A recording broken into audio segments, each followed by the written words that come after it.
Ok, pues la clase de hoy, como les digo, corresponde a la ciudad de San Miguel de Allende, la ciudad patrimonio de la humanidad en el estado de Guanajuato, que se llama San Miguel de Allende. Aquí, pues, es importante, eh,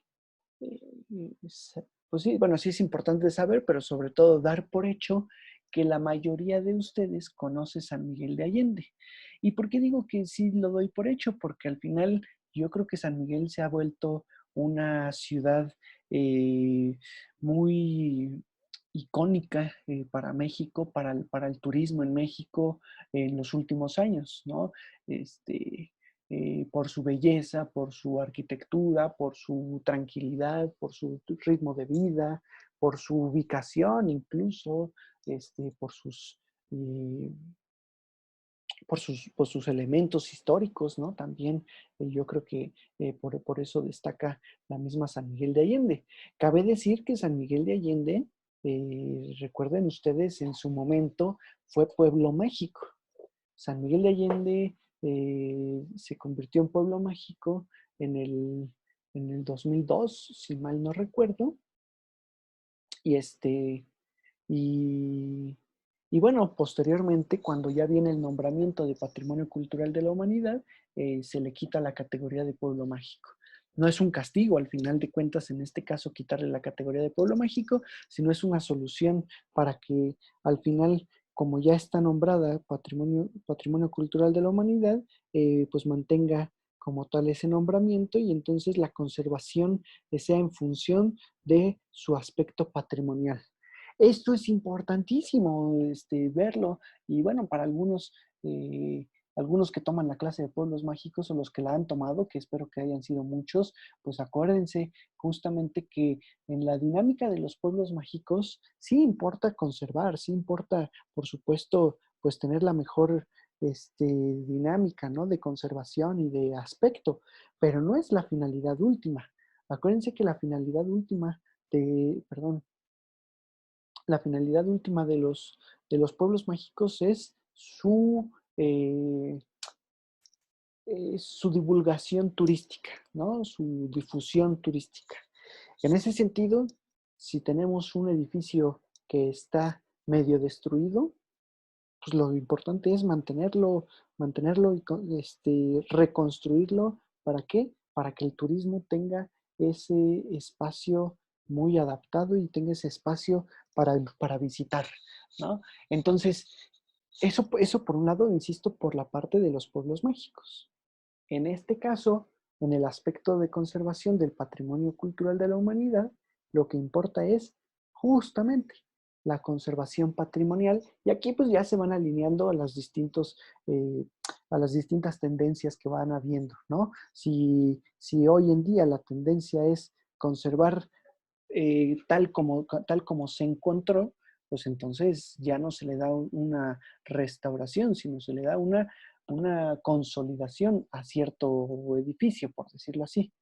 Nada, pero que resulta que la tendencia de esta década, porque además casi siempre van por décadas, resulta que la tendencia de esta década es no reconstruir, dejando el vestigio de hasta dónde se encontró, pero sí reconstruir para que la gente lo pueda apreciar y lo pueda vislumbrar como fue en su momento. Entonces, pues se lleva a cabo eso, ¿no? Pero ya todo depende, o sea, todo depende, insisto, de las tendencias de conservación y consolidación. En este caso, entonces, sí es importante mencionar que San Miguel de Allende en su momento fue pueblo mágico y que es mejor, yo considero el nombramiento de Patrimonio Cultural de la Humanidad por esta situación, sobre todo de mantener un aspecto visual, un aspecto único, ¿no? El aspecto que lo caracteriza, que aquí vale decir, eh, como lo hemos visto, como lo hemos visto en las clases. Sí, el aspecto que lo caracteriza debe de ser único a nivel internacional, a nivel mundial, pero no necesariamente quiere decir que no tenga que haber algo igual en todo el mundo, sino tiene que ver con que es particular de este espacio lo que se está viendo, lo que logramos ver. ¿De acuerdo? Este, insisto, pues estas son las características del mismo patrimonio, ¿no? Y de la parte que la UNESCO determinó para que se convirtiera todo esto en patrimonio cultural de la humanidad. Ahora, ¿por qué es tan famoso San Miguel de Allende? Pues bueno, no sé si sea así como yo lo pienso, ¿no? Tan famoso a lo mejor, pues sobre todo porque ha sonado últimamente. Pero recordemos que San Miguel de Allende es el lugar técnicamente, bueno, a ver, es uno de los lugares donde inició la independencia. Hay que manejarlo. Donde inició la independencia de México, por supuesto. E insisto, es uno de los lugares porque, bueno, todos sabemos que el lugar propiamente, pues es Dolores Hidalgo, que se encuentra muy cercano a San Miguel de Allende, que prácticamente lo tenemos ahí a unos pasos de San Miguel de Allende. Pero en efecto, en Dolores, pues es de donde era el cura Miguel Hidalgo, donde dio el grito de llamado a la acción, ¿no? Que nosotros conocemos como el grito de independencia y es el lugar donde, pues además donde están los lugares históricos, ¿no? De la campana y de la casa de Hidalgo y todo eso. Pero recordemos que en San Miguel de Allende, que en el pueblo de San Miguel en esos momentos no se llamaba San Miguel de Allende, pues fue donde vivió este personaje y donde se dieron muchas reuniones conspirativas, ¿no? Las famosas reuniones de conspiración para ver y para determinar cómo se iba a actuar en función de el mal gobierno que había en España. Y bueno, ahorita vamos a hablar un poquito más de ello. Ok, ahora bien, San Miguel, San Miguel, de principio. Durante la época virreinal adquirió el nombre de la Villa Protectora de San Miguel el Grande, recordando que había un San Miguel el Chico, ¿no? San Miguel el Chico.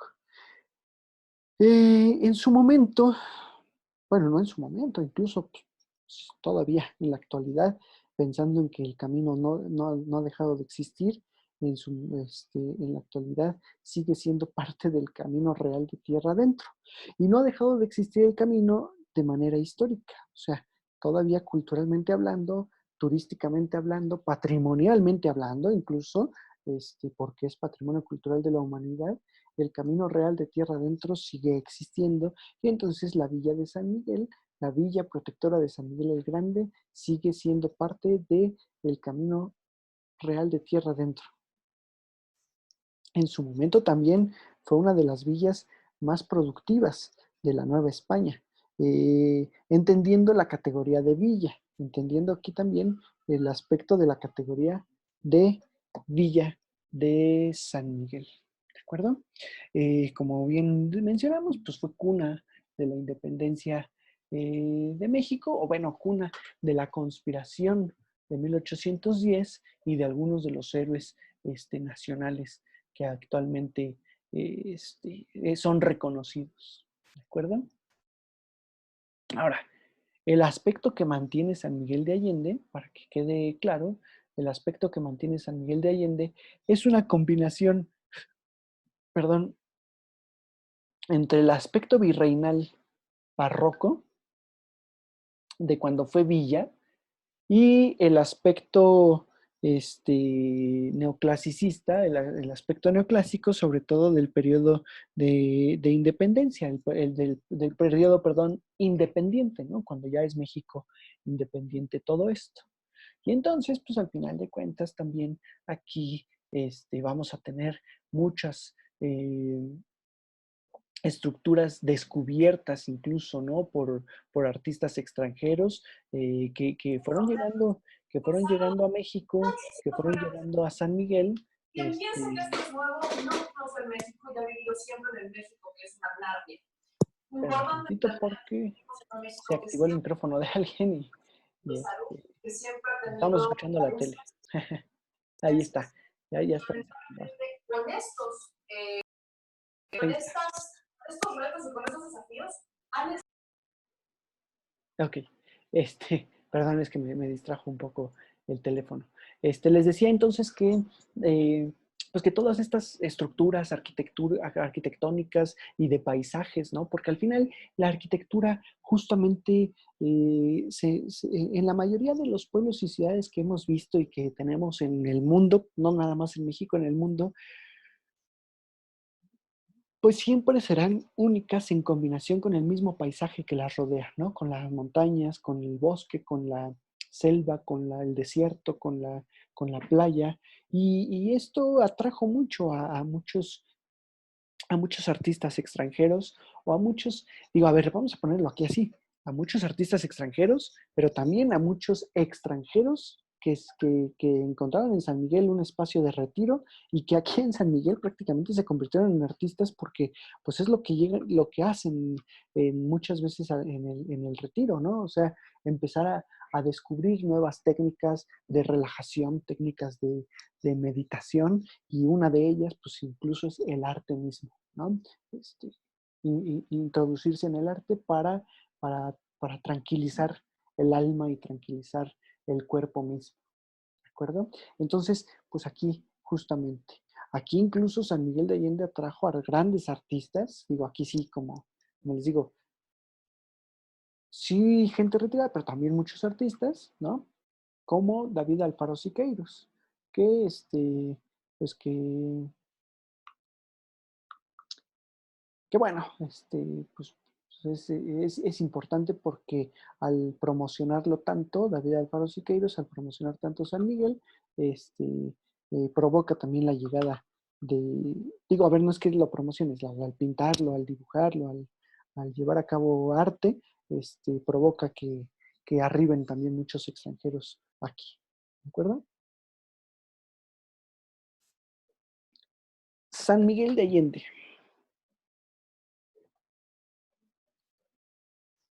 ¿Por qué se llama de Allende? Ya lo vimos, ya se los platiqué, ya se los expliqué un poquito y lo podemos deducir.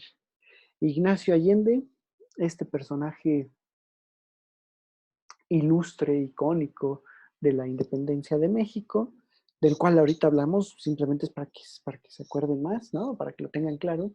Ignacio Allende nació en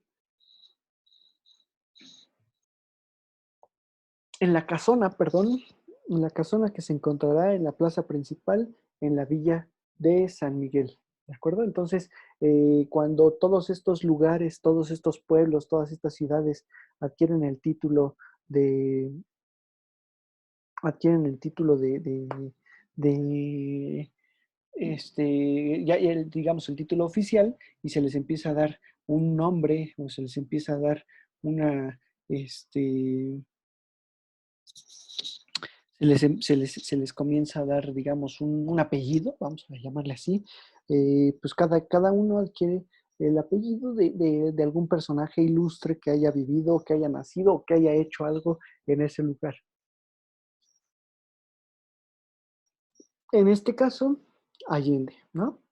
Ahora, San Miguel, la población que era conocida como San Miguel el Grande, este, pues está dedicada sobre todo, o sea, adquiere el nombre porque la iglesia principal y el pueblo como tal tiene como patrono a San Miguel, al arcángel San Miguel. Y esto lo vamos a ver, por supuesto, pues en su escudo de armas o su escudo, este, su escudo, ¿no? Es el escudo de armas. ¿En dónde? En el borde vamos a tener una inscripción latina que dice Hic natus ubique notus.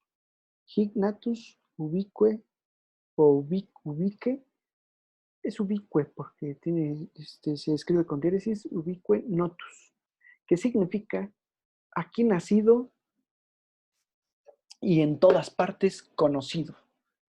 Es decir, pues ya desde esos momentos tenían el, el ego, ¿no?, de grandeza por los aires y entonces sabían que todo personaje ilustre de San Miguel podía ser muy alto conocido, muy reconocido. En el centro de San Miguel, en el centro del escudo, perdón, vamos a tener pues un espacio dividido en dos, por supuesto, o más bien dos espacios en este caso, ¿no? En la parte superior, como todos identifican, tenemos al arcángel San Miguel, ¿no? De quien toma justamente el nombre el pueblo, que además, si se dan cuenta, está luchando con un demonio. Está luchando con un demonio de color blanco que parece una luna, digamos que al final de cuentas pues tiene un aspecto simétrico, un aspecto muy característico, ¿no? Porque está encorvado como a manera de luna, pero tiene alas pareciendo un dragón, y el arcángel San Miguel con la cruz roja al centro, una cruz tipo, pues, yo diría incluso hasta tipo templaria, ¿no? Bueno, es simplemente una interpretación que ahorita acabo de darle, pero que no es para nada templaria, con la espada, como siempre se le representa al arcángel Miguel, la espada luchando contra este demonio. Ahora, en la parte de abajo vamos a tener, el emblema franciscano. El emblema franciscano, en donde, si se dan cuenta, digo, a ver, es un emblema franciscano, es el escudo franciscano como tal, pero un poquito modificado. Normalmente el escudo franciscano sería, digo, uno de los tantos que tenemos, sería el brazo desnudo de Cristo con llagas, muchas veces aparecería con llagas, que aquí, bueno, aquí no las vemos, por supuesto, pero que cuando lo tengamos en iglesias, pues sí van a aparecer. Y luego el otro brazo, que no estaría desnudo, sino tendría un hábito café, ¿sí?, cruzado, que sería el hábito de San Francisco, con la cruz saliendo del centro de la unión de estos dos brazos, ¿sí? Aquí en este caso vamos a tener el brazo desnudo de Cristo, ¿sí? Pero en lugar del brazo de San Francisco sería un brazo con con un color, digamos, más oscuro, ¿no? Un poco más moreno, en honor a Fray Juan de San Miguel, que es el fundador de la ciudad. Bueno, más bien el fundador de la villa. En este caso es el fundador de la villa, ¿sí? Exactamente. Ahora, esa es una interpretación. La otra interpretación es que más bien este brazo ni siquiera es de Cristo. Este brazo sería de Fray Juan de San Miguel, ¿sí?, que sería el de un franciscano como tal, y un brazo indígena. Entonces, la unión de lo indígena y de lo español o de lo peninsular, y la cruz en la parte de arriba. Esa sería la otra interpretación, ¿de acuerdo? En realidad, este escudo ya fue diseñado mucho tiempo después, en el siglo XIX, digo, perdón, en el siglo XX, por la Sociedad de Sanmiguelenses, llamada Amigos de San Miguel. Muy bien, muy bien. ¿Dónde se encuentra San Miguel de Allende? Vamos por partes, ¿no? Vamos a explicar primero esa parte. En Guanajuato, evidentemente aquí no hay duda. Creo que todos tenemos claro esa parte. San Miguel de Allende se encuentra en Guanajuato. Si ustedes van por la autopista México-Querétaro, de hecho, este, la verdad es que no lo pensé mucho. Creo que ahí la regué un poquito, porque ahorita lo estoy viendo, pero tal vez incluso hasta para darle más dinamismo, hubiéramos visto por separado a San Miguel de Allende y a Guanajuato. ¿A qué me refiero? Que no, pues que no está tan curioso, no es tan padre a veces ver los dos lugares tan cercanos, ¿no? En clases consecutivas. Pero bueno, pues así tocó en este caso. Insisto, no lo visualicé de esa forma, no se me ocurrió que podíamos toparnos con este detalle. Pero bueno, vamos a tener, vamos a andar por la México Querétaro, pasamos San Juan del Río, por supuesto, Pedro Escobedo, ahí antes de eso nos paramos a comer una, una barbacoa, ¿no? de Santiago, la barbacoa Santiago, continuamos, pasamos por Querétaro, ahora ya es por el Libramiento de Querétaro. Perdónenme, no, aquí ya no. Aquí ya, bueno, el camino anterior sí era por ahí y vendría más adelantito desde Celaya la desviación a San Miguel o incluso pasando Querétaro la desviación rumbo a San Miguel. Actualmente, antes de entrar a Querétaro, viene la desviación que dice San Luis Potosí, si mal no recuerdo, y, y ahí es esa autopista que está muy bonita, un poco transitada de trailers, pero muy bien hecha, digamos, la autopista. Vendría la desviación hacia San Luis y luego de ahí ya viene la desviación hacia San Miguel de Allende. Aproximadamente son cerca de 4 horas y media para llegar hasta San Miguel. Es decir, la verdad es que no es mucho. Incluso, digo, a ver, no lo recomiendo porque no da tiempo de nada, pero incluso en un viaje de ida y vuelta podría hacerse. Digo, no da tiempo de nada porque al final San Miguel sí tiene mucho que ver, ¿no? No sé si se acuerdan, algunas, creo que todavía les tocó ir conmigo hace 2 años cuando fuimos a San Miguel, a Dolores y a Guanajuato, y de hecho estuvimos una sola noche en San Miguel de Allende. Lo visitamos durante el día que llegamos, el primer día que llegamos, y prácticamente esa fue la visita, ¿no?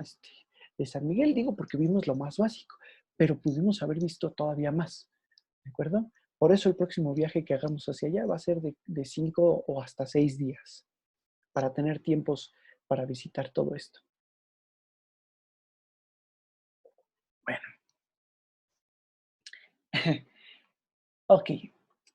Entonces, así, ahí está San Miguel. Si se dan cuenta, forma un triángulo con Dolores Hidalgo y con Guanajuato, ¿sí? Que son los tres lugares icónicos y los tres lugares cuna de la independencia, ¿no? Que se consideran cuna de la independencia de México. Aquí es importante decir, vale la pena incluso recalcar que tanto San Miguel de Allende como Guanajuato, que son patrimonio cultural de la humanidad, son de las dos ciudades más importantes del estado, hablando culturalmente e históricamente. Guanajuato, por supuesto, pues al ser la capital, ¿no? Y por supuesto porque de ahí se explotó mucho oro, hubo mucha riqueza y entonces por eso se convierte en un espacio muy importante. Pero, bueno, y Dolores Hidalgo, que es pueblo mágico, ¿no? Dolores Hidalgo, que es pueblo mágico.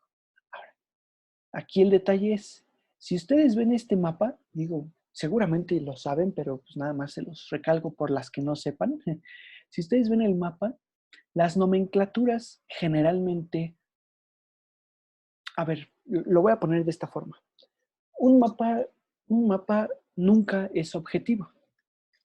Todavía, aún siendo un mapa satelital donde ustedes digan, pues me está mostrando lo que es y entonces no puede fallar, ¿es objetivo? No es objetivo. ¿Por qué?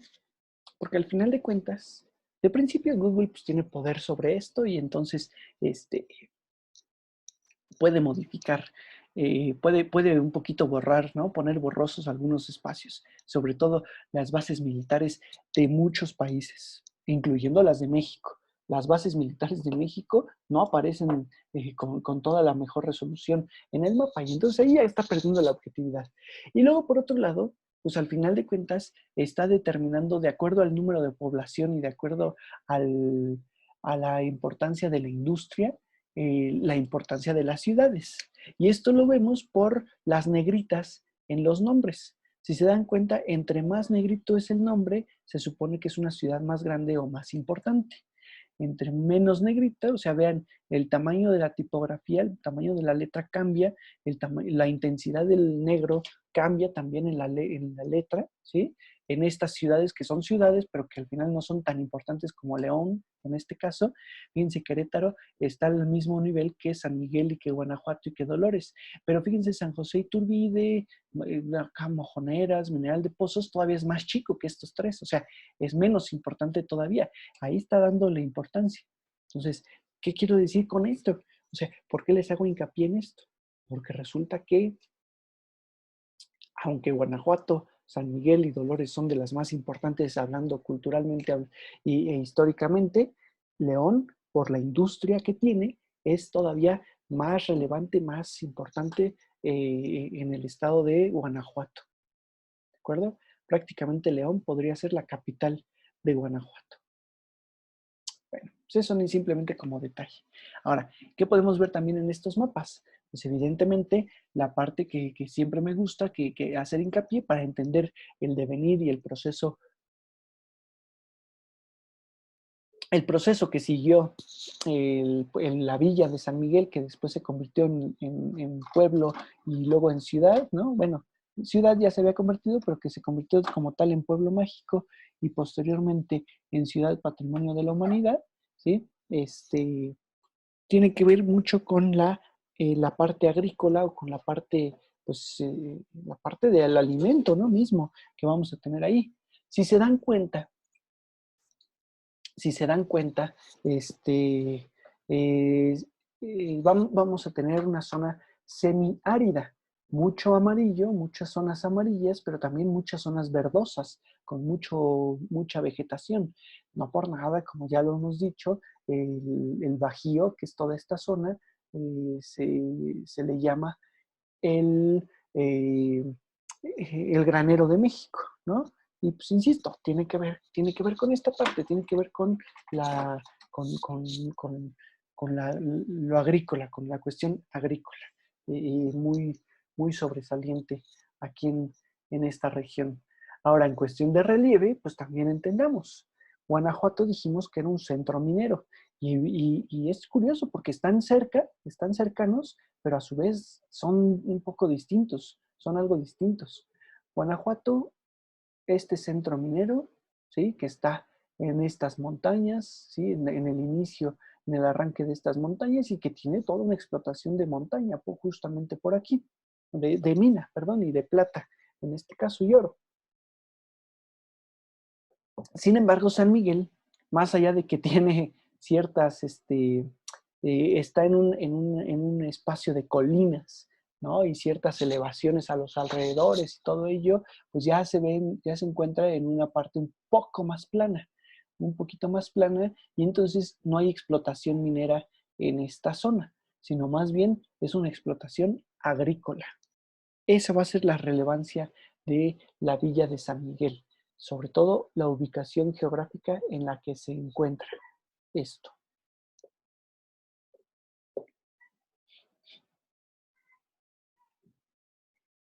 Aquí vamos a tener el, el mapa, el mapa dado por el mapa dado, perdón, por la misma ciudad de San Miguel de Allende, y determinado, ahora sí que aprobado como tal por la UNESCO, en donde tenemos la zona central, la zona principal, ¿no? Que es el perímetro A, de 43,000, si mal no recuerdo, hectáreas. Sí, sí es en miles, esto, si mal no recuerdo. 43,000 hectáreas, que pues prácticamente es la zona centro, ¿no? La zona centro, que es la que está conservada como patrimonio cultural de la humanidad. Si ustedes han ido a San Miguel o se acuerdan de San Miguel, tenemos hoteles boutique, hoteles muy sobresalientes, de casonas. ¿Y por qué se han hecho tantos hoteles boutique? Pues justamente porque al final no se puede no se puede modificar tanto la estructura visual, la estructura urbana de la ciudad de San Miguel. Y entonces simplemente mantienen la fachada y por dentro, o mantienen la estructura y pues simplemente adaptan para que sean convertidos en hoteles estas casonas, ¿no? Por otro lado, vamos a tener el perímetro de, de, de amortiguamiento, el perímetro B, que también se conserva, que aquí ya ahí pueden haber más cambios, la zona C, que es la zona azul, que está a las afueras, y la zona D, pues que ya prácticamente queda muy alejado, que ya es una zona mucho más moderna, ¿de acuerdo? Todo el resto de lo que es San Miguel, que aquí lo tenemos, o sea, vean, San Miguel es muy grande y ve todavía muchas casonas, ahí sí no hay problema, se pueden llevar a cabo modificaciones, ¿de acuerdo? Muy bien, chicas. Se está acabando el tiempo. Les hago otra vez otra llamada para que se reintegren a la conversación, a la llamada. ¿Sale? Porque ya se acabó el tiempo de esto.